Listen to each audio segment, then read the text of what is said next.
大家好, 여러분 안녕하세요. 파고다 HSK 김미나 강사입니다. 자, 오늘은 2월 시험을 대비해서 여러분과 함께 1월 시험은 어떻게 나왔는지 간단하게 짚으면서 이제 열심히 준비하고 공부하는 그런 시간을 갖도록 하겠습니다. 자, 1월 시험 같은 경우에는요, 계단식이었어요. 듣기 중, 독해 약간 중보다 어려운 느낌, 쓰기 약간 중상 정도로 해서 이렇게 계단식으로 나왔습니다. 그래서 제가 이제 시험장에 가서 여러분과 함께 시험을 봤잖아요. 듣기 시험 시간에는 이제 아이들의 마킹하는 어떤 소리라든지 자세가 굉장히 자신감이 있었어요. 싹싹싹 뭐 이렇게 하더라고요. 근데 독해에 가서 조금씩 이런 느낌이 있더니 이제 쓰기 시간에는 정말 많은 친구들이 한숨을 쉬었습니다. 그래서 그럴 수밖에 없었다라는 저도 느낌이 들 정도로 문제 유형이 정말 이런 계단식으로 나오더라고요. 하지만 전체적으로 봤을 때는 중상 정도다, 중간 정도. 그렇다고 막 최악으로 어렵고 이런 건 아니었고 중간 정도다라고 이제 말씀드릴 수 있고요. 간단하게 제가 이제 파트별로 좀 말씀드리면 듣기 같은 경우에는 가장 많이 나오는 유형이 무엇이죠, 여러분? 네, 가장 많이 나오는 유형이 들리는 그대로 정답이에요. 근데 그거 외에도 추론형 문제라든지 아니면 보기 가운데 여러 가지가 나와서 그 중에 하나 선택하기 이런 문제들 있잖아요. 제가 항상 적중 특강 때마다 말씀드리는데요. 그런 유형들 모두 다 나왔습니다. 대신에 제가 아까 중간이라고 했던 이유는요. 뭔가 좀 선생님으로서의 느낌일 수도 있겠지만 제가 작년까지 이제 거의 1년 동안 코로나 때문에 2번 취소한 거 빼고는 제가 한 번도 빠지지 않고 100% 모든 시험을 다 참가했거든요. 근데 그때 속도가 따라라라락 막 이런 느낌이라면 뭔가 이번에 1월달 시험은 따라라라라라 약간 이런 느낌으로 찬찬히 들려줬다. 그리고 아주 깔끔하게 읽어줬어요. 그리고 내용 자체도 그렇게 어렵지 않았기 때문에 좀 쉬웠습니다. 그래서 이제 다양한 유형들은 항상 변함없이 나오기 때문에 그거에 대해서 오늘도 짚어보도록 할 거고요. 그 다음에 독해가 조금 살짝 어려워진 이유는 이 딱 보기를 봤을 때 왜 그런 거 있잖아요. 얘도 될 것 같고 얘도 될 것 같고. 근데 이게 느낌적인 느낌이 아니고 한국어 해석으로 넣어봐도 이 해석도 맞고 이 해석도 맞는데 이런 애들이 꽤 많았기 때문에 그래서 우리가 독해 1이 특히나 많이 어렵다고 느끼게 되었습니다. 그래서 그런 어휘들과 그 다음에 그것들은 꼭 짝꿍과 함께 외우셔야 돼요. 그래서 호응 관계에 대한 이야기 같이 해보도록 할게요. 그 다음에 쓰기 진짜 어려웠죠. 우선 쓰기 일부분 어순 배열도 쉽지는 않았습니다. 그런데 최악이 무엇이었나요? 혹시 시험에 참가하신 분이 영상을 보신다면 정말 최악은 99번 어휘 관련 문제였습니다. 어휘가 굉장히 사실 그냥 평상시 단어 5개 가지고 작문하기도 쉽지가 않은데 이 어휘 자체에 대한 이해가 힘들 만치 진짜 난이도 높은 어휘들이 시험에 나왔어요. 그래서 그런 어휘들 우리가 어떻게 그나마 어떻게 내가 쓰고 올 것이냐라는 오늘 그러한 틀을 이제 잡아드릴 테니까 영상을 끝까지 들어주시기 바랍니다. 자, 그러면 바로 듣기 공부로 넘어가도록 하겠습니다.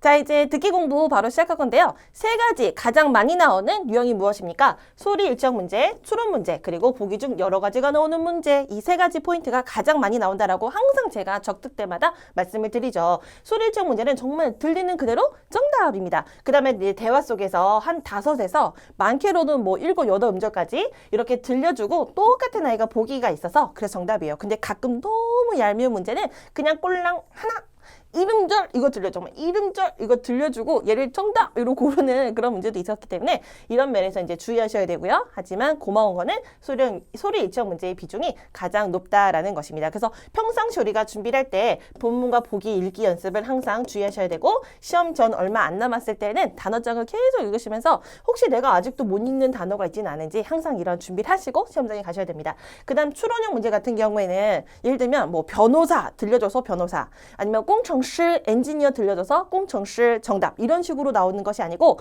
관련 어휘들을 들려준 다음에 예를 들면 내가 도면을 그렸는데 마음에 안 들어서 사장님한테 혼나고 이런 식으로 들려준 다음에 정답은 네 엔지니어 이런 식이 답이 나오게끔 그래서 관련 어휘를 많이 들려줍니다. 그래서 관련 어휘에 대한 준비를 역시 하셔야지 추론이 가능하겠죠. 그리고 그렇게 추론하는 대상이 많지 않아요. 제일 많이 나오는 것이 이 사람은 지금 어디에 있을 가능성이 큽니까? 이 사람의 직업이나 이 둘의 관계는 무엇입니까? 그래서 이런 애들이 나오기 때문에 여러분 이런 것들을 좀 주의하셔서 장소나 인물은 그냥 그 사람, 그 장소만 뿅 기억하는 것이 아니고 짝꿍으로 그럼 이 장소에서 뭐 할 수 있지? 그럼 이 사람들의 직업적 특성은 무엇이지? 이렇게 한 묶음으로 공부를 해주시는 것이 가장 좋겠죠? 그리고 보기를 보면 딱 알 수 있어요, 여러분. 보기 가운데 아니 5급 시험인데 왜 변호사 아니면 간호사 이런 식으로 왜 4급 단어가 이렇게 많은 거야 라고 한다면 그것은 보통 추론형 문제일 수 있기 때문에 들리는 대로 답이 아닌 관련 어휘들을 빨리 연상하면서 그 단어가 나오면 정답으로 고르는 연습을 반드시 하셔야 됩니다. 그래서 해결책 역시나 아까 계속 말해드렸던 관련 어휘 정리, 이것이 가장 중요한 해결책이 되겠어요. 자, 마지막 보기 중 여러 가지가 들리는 경우 진짜 머리가 아프죠. 이것도 나오고 이것도 나오고 이것도 나오는데 정답은 뭐지? 이렇게 우리가 고민하게 하는데요. 유일한 해결책은 각각의 메모를 남기는 수밖에 없습니다. 우선 난이도가 가장 높은 유형으로서요. 보기 중 2개 이상 들리기 때문에 굉장히 좀 머리가 아픕니다. 이럴 때는 당연히 들리는 것 중 하나가 정답이고요. 사실 저는 6급 같은 경우에는 6급 듣기를 가르치는데요. 6급 같은 경우에는 진짜 막 3개, 4개까지 다 들리는 경우가 많기 때문에 꼼꼼한 뭐 순서 정리라든지 아니면 그 내용에 관한 간단한 메시지, 메모 남기기 이런 걸 훈련은 굉장히 많이 시킵니다. 근데 5급은 거의 2개가 들리고요. 그 다음에 둘 중에 하나를 답으로 고르는 거기 때문에 그렇게 머리가 아프진 않아요. 아무튼 메모 남기셨다가 나중에 문제를 듣고 다음 중 남자의 의견은 무엇이냐, 다음 중 내일 할 일은 무엇이냐 이런 식으로 문제를 들은 다음에 답을 고르는 그런 훈련을 반드시 하셔야겠습니다. 자, 그러면 이 1월달 시험이 어떻게 나왔는지 여러분 너무 궁금하잖아요. 제가 지금 어떤 거는 검정색으로 어떤 색은 빨간색으로 이렇게 칠해놨는데요. 차이가 뭐냐면 우선 이게 본문 내용이었습니다. 첫 줄만 잠깐 보시면 我要租2辆商务车 이렇게 들려줬어요. 대화 속에서. 근데 정답은 무엇이었냐면 그는 뭐를 임대하려고 하느냐. 정답 무엇입니까? 商务车입니다. 이렇게 나왔다고 여러분. 이게 대화 속이나 본문 속에 이제 쭉 나오는 이 내용들 가운데 어떤 단어라든지 어떤 표현이라든지 이게 그대로 정답이었습니다. 그럼 또 이게 또 궁금하잖아요. 제가 매달 적중특강을 이제 들으시는 분들께 항상 드리는 질문. 내가 이때 시험을 참가했다면 맞출 수 있었을까? 이런 궁금증이 굉장히 많이 들잖아요. 그걸 체크하는 방법이 무엇입니까? 지금 제가 빨간색으로 이렇게 색깔 칠해드린 부분들 내가 병음 없이 읽을 수 있다. 없다 이게 가장 중요한 판가름이 되겠죠.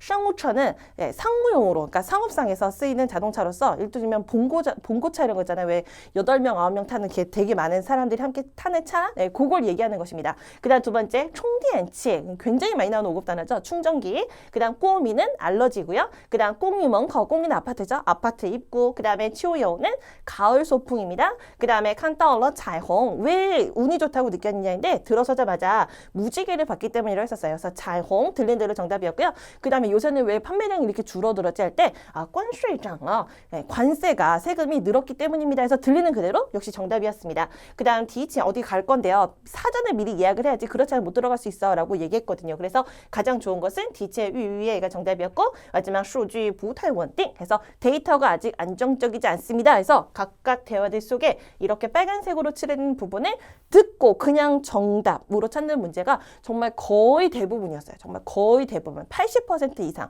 진짜 이때 시험을 참가하신 1월달 시험에 참가하신 분들은 이것만 읽을 수 있다면 답을 찾을 수 있기 때문에 정말 자신감 있게 싹싹싹 답을 고를 수 있었다라는 것이죠. 그래서 혹시라도 지금 제 이 강의를 들으시면서 아쉬움이 있다. 나 저거 못 읽는데?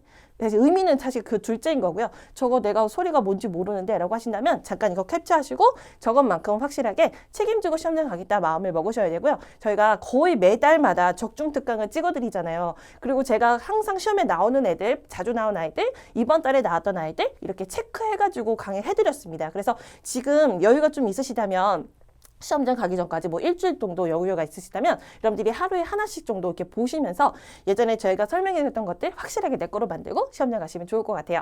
자, 그러면 드렸던 문제가 바로 보기 가운데 여러 가지가 나오는 그런 문제입니다. 그럼 이런 문제 우리가 어떻게 처리해야 될까요? 함께 보세요. 내용 보세요, 여러분.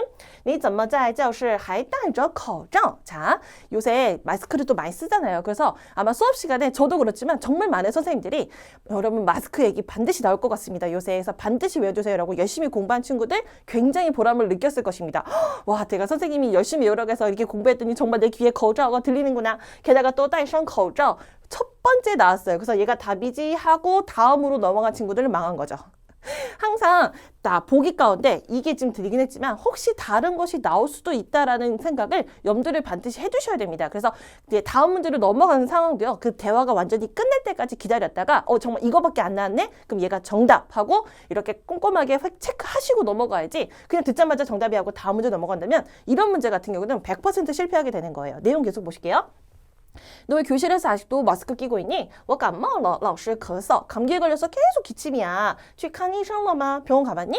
갔지. 医生说, 의사가 말했어. 我不能吃太凉的东西. 내가 너무 차가운 거 먹으면 안 된대 해서 우선 이 A라는 사람은 왜 마스크를 끼고 있느냐라고 했고요. 그 다음에 B라는 사람은 병원에 갔는데 너무 찬 거 먹으면 안 된다고 의사가 주의를 해줬다라고 이렇게 얘기해 줍니다. 근데 이 내용이 어디 있냐면 C에 보시면 注意饮食, 먹고 마시는 음식에 주의를 해달라는 내용으로 일맥상통으로 나왔습니다. 그렇다면 문제를 반드시 기다려야겠죠. 만약에 이 A가 이상하게 여기는 점은 무엇이냐? 그러면 바로 얘죠. 왜 마스크를 끼고 있냐라고 질문했기 때문에. 하지만 의사의 권위는 무엇이냐라고 한다면 음식상의 주의를 기울여야 된다 얘입니다. 그래서 반드시 문제를 들은 다음에 문제 보세요, 여러분. 医生有什么建议? 의사는 어떤 건의사항이 있었습니까? 라는 질문을 들은 다음에 답으로 고르시는 것입니다. 그래서 청취는 물론 들리는 것이 정답, 이 문제가 상당히 많습니다. 근데 개 중에 두 개가 들리는 문제가 있을 수도 있는 것이잖아요. 그렇죠? 그래서 들으실 때는 끝까지 들은 다음에 체크가 어떻게 되는 거예요? 결국 이거 하나밖에 안 들렸구나. 그럼 걔가 정답입니다. 근데 두 개가 들리는구나 라고 한다면 문제까지 듣고 요구하는 것을 나중에 선택하는 이런 것까지 여러분들이 해주셔야지, 그래야지 좋은 점수로 합격이 가능하겠죠. 자, 이렇게 해서 듣기에 대한 이야기 간단하게 마무리하도록 하고, 자, 이제 독해로 넘어가도록 할게요. 자, 이제 독해 같은 경우에는 아까 제가 도입 부분에서 이것도 정답인 것 같고 이것도 정답인 것 같은데 왜가 답이지? 라고 굉장히 이런 의미적으로 어려운 문제가 많이 나왔다고 말씀드렸어요. 첫 번째 문제가 가장 대표적인 문제입니다. 1升海水是生产은 리터 단위입니다. 그래서 1리터의 海水 바닷물은 제가 지금 오늘 짧은 시간 동안에 정말 많은 정보를 드리기 위해서 사실 속도가 지금 빠를 수 있어요. 그런데 여러분 옆에 설정을 보시면 속도 조절이 가능합니다. 1, 1.5, 1.75 이런 식으로 속도를 빠르게 혹은 느리게 가능하기 때문에 지금 이 속도 괜찮아요, 선생님. 전 마무리로 너무 좋네요 하신 분들은 그냥 고르게 들으시고요. 조금 천천히 했으면 좋겠어요. 그러면 살짝 속도 낮추시면 여러분이 원하는 그 속도로 니하오, 我一升 이런 식으로 드릴 테니까 속도 조절하시면 지금 강의 들어주세요. 자, 계속합니다. 1升海水 1리터의 바닷물에는 위에 대략 35克다 35g의 롱제는 녹아있다. 용해되다인데 어려운 단어예요. 그러면 4급 단어 뭐 뭡니까? 옌, 소금만 보시면 됩니다. 그래서 이제 느낌적으로 봤을 때 1리터의 바닷물에 누가요? 소금이 35g 들어있다. 이런 느낌이에요. 근데 A 보세요, 여러분. 保持 유지하고 있다. 그러니까 1리터의 바닷물에 소금이 유지되어져 있다. 괜찮은데? 두 번째, 构成 그래? 소금이 구성되어져 있다. 괜찮은데? 세 번째, 包含 포함되어져 있다. 이것도 괜찮은데? 贡献 공헌하다. 요것만 이상하죠? 그래서 얘는 우선 탈락이고 여기에서 이제 우리가 어떤 작업을 할 수밖에 없어요. 어느 것을 찍을까요? 이런 상황입니다. 그래서 만약에 모든 어휘가 다 이렇다. 그러면 여러분들은 순서를 바꾸셔야 돼요. 독해 3, 독해 2, 독해 1로 순서를 바꾸셔서 푸셔야지 이렇게 결국 찍을 거면서 여기서 시간 너무 많이 잡아먹으면 그냥 보이는 대로 찾는 대로 정답인 2부분, 3부분 문제 놓쳐버릴 수 있기 때문에 문제 푸는 순서를 좀 바꾸시는 것이 훨씬 좋겠습니다. 자, 그럼 정답은 무엇입니까? 정답은요. 바닷물 안에 소금을 가지고 있는 것이죠, 여러분. 그래서 포함하다라는 包含이 정답이에요. 그럼 왜 나머지가 안 될까? 이제 설명드릴게요. 처음에 있는 保持는 보호하여 지속하다입니다. 보호하고 싶은 것은 여러분이 좋아하는 거예요? 싫어하는 거예요? 그렇죠. 좋아하는 것이죠. 그래서 保持 같은 경우는 현 상태가 제일 좋은 것, 가장 좋은 것을 앞으로도 지켜나아갈 때 건강을 유지하기 위해서 매일 나는 뭐 운동을 하고 있다라든지 지금 우리의 사이가 너무 좋은 겁니다. 그래서 우리 앞으로도 이런 관계라든지 연락을 잘 유지하자 이런 식으로 保持는 현 상태에 좋은 것을 앞으로도 계속 유지시켜 나아가다 이럴 때 쓰이는 겁니다. 이건 그냥 단순히 소금인 것뿐이에요. 상태적으로 봤을 때 좋다 나쁘다라는 평가를 절대 할 수가 없는 단어죠. 제일 우리의 함정이었던 단어는 바로 이 꺼우청입니다. 꺼우청은 목적으로 무엇을 구성하다가 아닙니다. 여러분. 무엇으로 구성되어 있다입니다. 항상 여우하고 만납니다. 그래서 바닷물은 很多成分 많은 구성 성분으로 뭐 되어 있다? 꺼우청 많은 성분으로 구성되어져 있다 해서 여우하고 짝꿍이 됩니다. 그냥 단순히 구성하다라는 해석만 듣고 답으로 고르시면 안 돼요. 무엇을 포함하다, 무엇을 가지고 있다 할 때는 包含 얘가 바로 정답이 되는 것입니다. 그래서 단어에 대한 확실한 정리 꼭 하고 넘어가십시오. 일단 두 번째 문제입니다. 两个孩子在草地上 여기 정답을 찾을 때 되게 중요한 포인트가 바로 이거였어요. 풀밭 위에서 두 명의 아이가 풀밭에서 뭐 했다? 이끈羽毛 羽毛는 사급 단어 羽毛 치유할 때 배드민턴 할 때 그羽毛죠. 바로 깃털이죠. 요거는 가닥으로서 여기서는 깃털 센 양상입니다. 그러면 애들이 깃털을 뭐 했겠어요? 사실 뒤에만 보면 그냥 흔들었다도 괜찮거든요. 하지만 바닥이기 때문에 풀바닥이기 때문에 풀바닥에 있는 깃털을 주워 올렸다. 이게 좋겠죠. 그래서 A, 지엔, 줍다. 바닥에 있는 것을 들어 올리다 할 때 쓰이는 지엔이 정답입니다. 지향은 남의 것을 강탈하다, 빼앗다. 로서 뒤에 이런 빼앗는 물건이 목적으로 오게 되고요. 호이하면 흔들다요. 호이쇼, 손을 흔들다, 손살을 치다. 동의어로서 또 바이쇼가 있죠. 바이쇼, 손을 흔들다, 손살을 치다. 라는 앞을 가로막다 라는 그런 뜻입니다. 그래서 길을 막았다 할 때 이거 쓰이고요. 그 다음에 이제 동의어로서는 땅주, 이거 역시나 막다라는 뜻이었고, 예전 시험에서 땅하고 란이 함께 보기에 나왔던 적이 있었어요. 그럼 둘 다 똑같이 막다이기 때문에 절대 둘 다 답이 될 수 없는 것이죠. 자, 세 번째 문제로 갑니다.拥有하면 보유하고 소유하다, 개인적으로 가지고 있다는 그런 뜻이죠.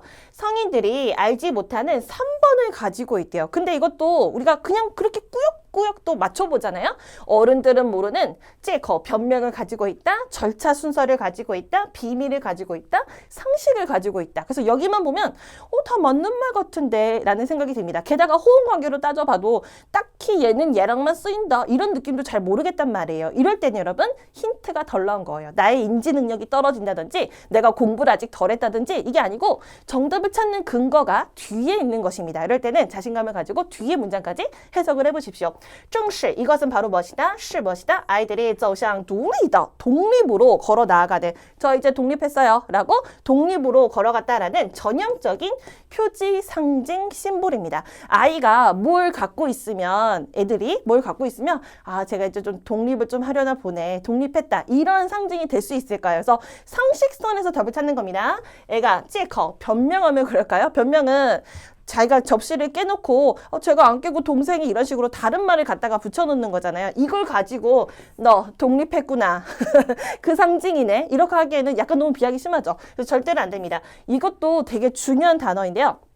이렇게 시험에 나왔었어요. 항상 찌커를 정답으로 줄 때에는 변명되다, 짝꿍, 找하고 쓰이기 때문에 找하고 함께 짝꿍으로 기억해 주세요. 그 다음 步骤는 일을 처리하거나 밟아 나가는 절차, 단계, 순서라는 뜻입니다. 그래서 보통은 按照步骤 절차에 따라서 라는 그런 뜻입니다. 우리 아이가 드디어 절차를 갖게 되었고 절차가 있으니까 걔는 이제 성장한 거예요. 애가 이제 뭔가 좀 이상하죠. 도대체 무슨 절차를 가졌기 때문에 약간 이제 고민하게 돼요. 근데 아이들만의 비밀, 예를 들면 뭐 신체적인 변화라든지 친구들 간의 어떤 감정적인 상황에서 발생했었던 다양한 비밀들이 애들에게도 생길 수가 있는 거잖아요. 그래서 애들이 자기들이 이거 우리 비밀이야?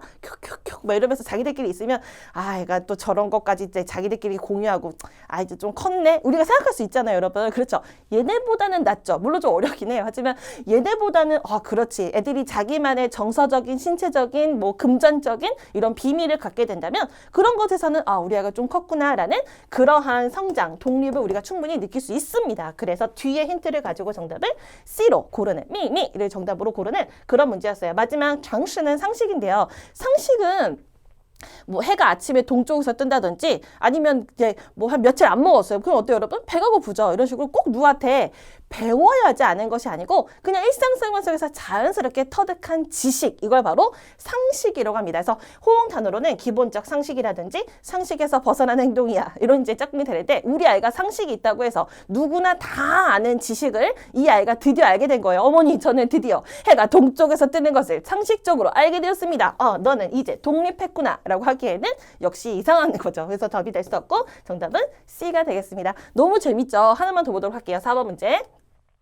有人, 어떤 사람이 딱 봐도 루가 있기 때문에 4번 자리는 동사가 오겠습니다. 목적어 볼까요? 일종의 빈시에는 이제 가지고 다니고 휴대하다라는 그런 뜻입니다. 그러한 공기, 정화, 기, 너무너무 중요한 단어예요.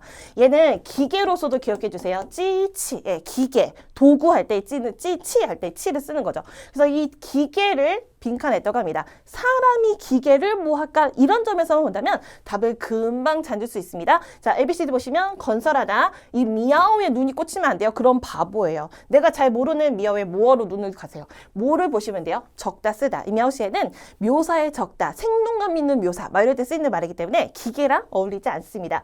farming 너무 괜찮아요. 기계 도구를 발명했다. 그래서 이 뒷부분에 있는 치를 본 다음에 찌치 기계 정답을 C로 고르는 문제였습니다. 마지막 배양은 인재나 능력을 배양하고 기르다 이거예요. 그래서 이거는 평상시 이론 따페이만 안다면 호흡만 안다면 쉽게 풀 수 있는 문제. 하지만 지금 네 문제 모두 제가 막 재미있게 신나게 강의를 했지만 절대 쉽지 않은 문제였습니다. 여러분들이 시험장에 가셔도 아까 제가 초반에 말씀드렸듯 그 아이들처럼 한숨 쉬면서 풀 수밖에 없는 그런 문제들이에요. 그런데 그런 상황에 우리가 처하지 않으려면 내 걸로 만들고 시험장 가셔야겠죠. 역시 잘 암기하고 공부하시면 좋을 것 같아요. 자, 이제 오늘의 마지막 클라이막스 쓰기로 가도록 하겠습니다. 여러분 살짝 보세요.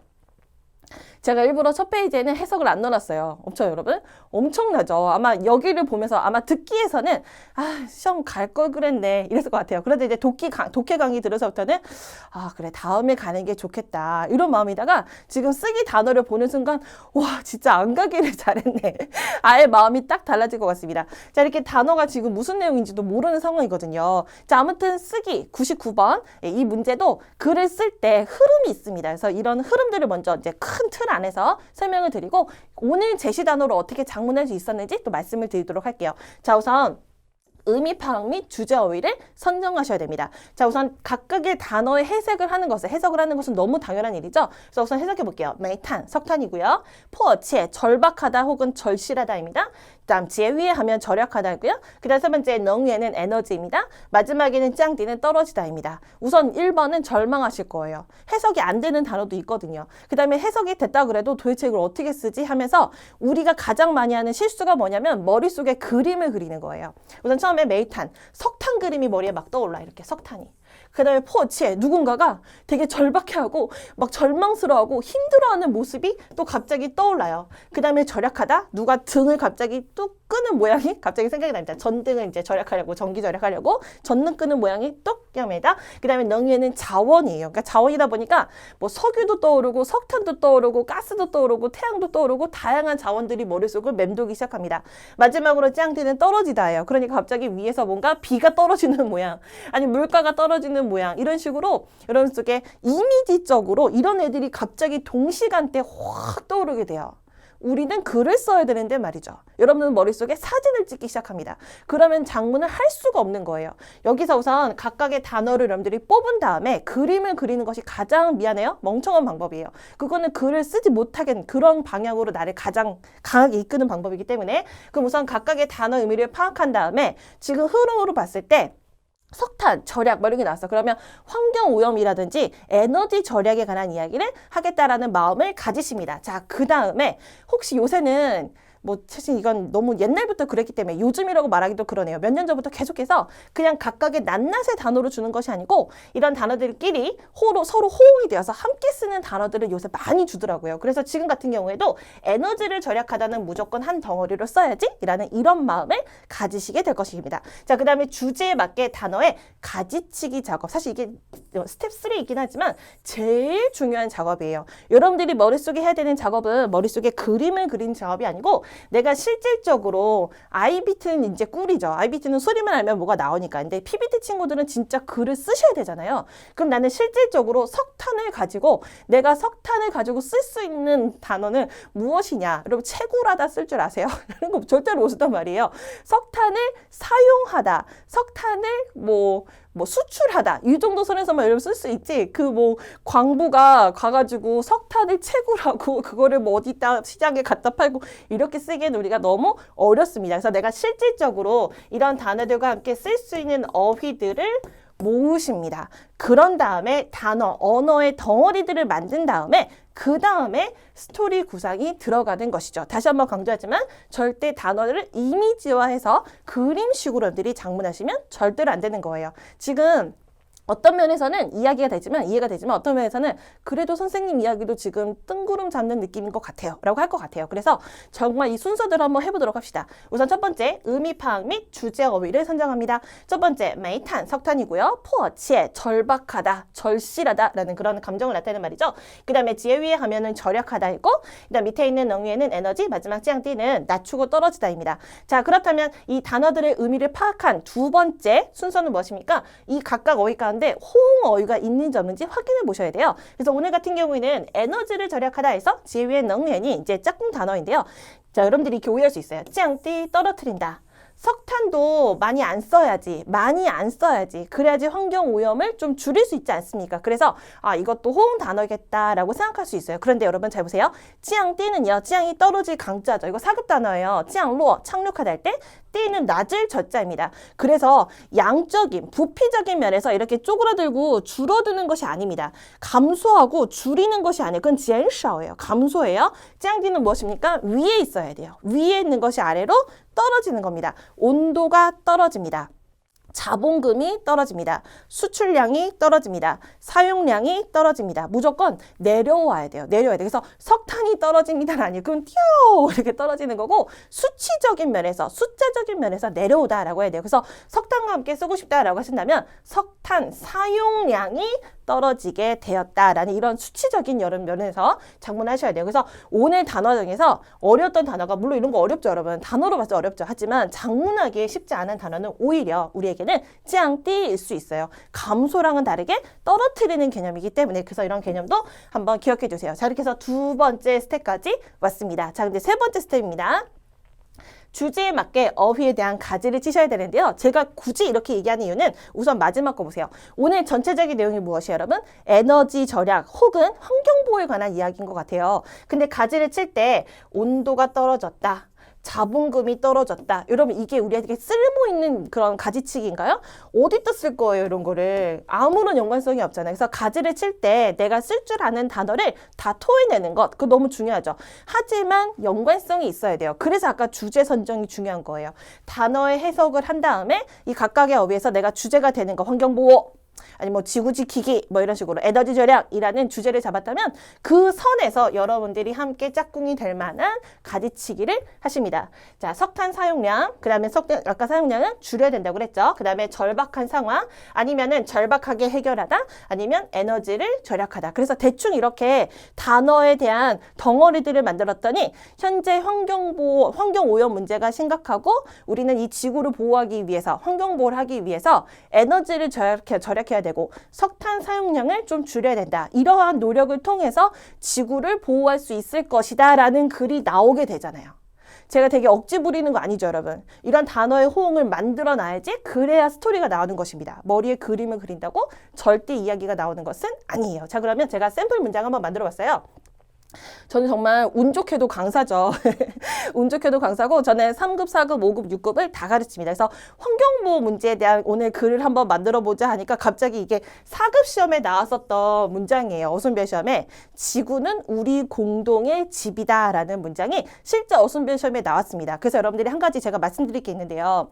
이제 많은 분들이 4급 시험이니까 4급 단어만 써야겠지? 5급 시험이니까 5급 단어만 써야겠지? 6급 시험이니까 6급 단어만 써야겠지라고 생각하시면 그렇지 않아요. 4급 시험을 참가하시는데 3급 단어를 유창하게 쓸 수 있다? 내가 5급 시험을 참가하는데 4급 단어를 완벽하게 다 쓸 수 있다? 이것도 엄청나게 큰 능력입니다. 그 정도 써도 괜찮아요. 거기에 중간중간에 5급 단어가 조금씩 첨가가 되는 거지. 제 말 이해되셨죠? 그래서 4급 문장이라도 내가 평상시에 잘 암기해 놓은 것, 유창하게 암기해 놓은 것을 이렇게 토해내시면 되는 거죠. 지구는 우리 공동의 집으로서 하지만 최근 환경오염이 나날이 심각해져 있고 그 다음에 이것은 하나의 아주 절박하게 해결할 필요가 있는 문제입니다. 为了环保, 환경을 위해서 우리들은 마땅히节约能源, 에너지를 절약해야 되며 또한 마땅히 降低, 낮춰야 됩니다. 무엇을? 석탄 등등 자원의 사용량을 줄여야 됩니다. 환경보호는 是我的我们大家共同的责任. 우리 모두 공동의 책임입니다 해서 단어 덩어리 만든 것 가지고 이렇게 글이 나왔습니다. 여러분도 충분히 하실 수 있어요. 이제 순서를 잘 기억하신다면. 자, 이렇게 해서 제가 오늘 듣기, 독해, 쓰기 정말 아주 빠른 속도로 이제 많은 정보를 드렸는데 아까 말했듯 여러분 속도를 이제 반드시 조절하시면서 강의를 들으셔야 되고요. 그냥 듣는 데서 멈추면 안 돼요. 여러분들 반드시 노트에 정리하셔가지고 내 거로 만들고 시험장 가시고 여유가 있으시다면 적중특강 엄청나게 시리즈로 많이 있으니까 다 듣고 시험장 가셔서 합격한 다음에 적중특강이긴 하지만 제가 밑에 댓글도 보기 때문에 선생님 덕분에 합격했네요. 강의 잘 들었습니다. 이런 말씀도 부탁드립니다. 굉장히 제가 힘이 될 것 같고 다음 시험도 제가 또 잘 보고 와서 여러분들께 또 이렇게 시험에 나왔습니다라고 많은 꿀팁을 드리는 영상 준비할 테니까 항상 찾아와 주세요. 네, 시험 잘 보고 오십시오, 여러분. 화이팅! 再见!